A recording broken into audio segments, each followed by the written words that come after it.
Today we're going to talk about knife handles. How do you choose the one that's going to fit you best and will work the best for your particular needs? A good place to start is to think about what you're going to use this particular knife for. A hunting knife is different from a fillet knife, which is different from a butcher knife.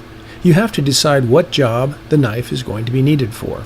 Then you have to figure out how big does the handle need to be. An easy way to do this is to measure your palm. Generally speaking, the handle should be longer than the palm of your hand. But this isn't necessarily true. In some cases, you might want a smaller knife, and you're going to realize up front that you'll only be able to get a 2 or a 3 finger grip on it. That's going to limit what you can use the knife for, but it may make it a better specialized knife. Length is also important when you're considering the conditions under which you may be using the knife. The handle may fit really well while you're not wearing gloves. But consider cold weather use. Can you safely handle this particular knife if you have to wear bulky gloves?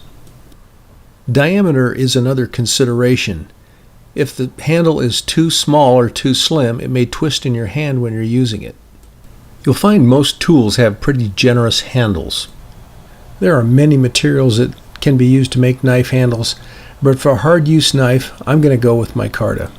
It doesn't make sense, but the smooth material seems to get a little grippier or kind of tacky when it gets a little wet. I've used micarta handles covered with fish slime and blood and all sorts of nasty stuff, and the material never slipped in my hand. Another material that might surprise you is stabilized wood. Like micarta, the wood seems to get just a little more sticky when it gets wet. Now what about these handles that are made of some sort of composite? They come in all sorts of colors and textures, etc., and how do you know which one is going to work? Well, you can't tell by color. The black Creighton handles on the Falcon-Even and the Cold Steel knives are excellent. If you're unsure about the handle, find out what it's made of and then check it out on the internet. Finally, we come to the most important part of the knife handle, and that is the design. A poorly designed handle, no matter what it's made of, is not going to be safe. To be a safe handle, your fingers have to work together for a secure grip. Here are some things to consider. If possible, handle the knife first, and then look and see how your fingers interact with each other on the grip. Your index finger and your thumb should kind of be working together to give you a solid purchase right in here.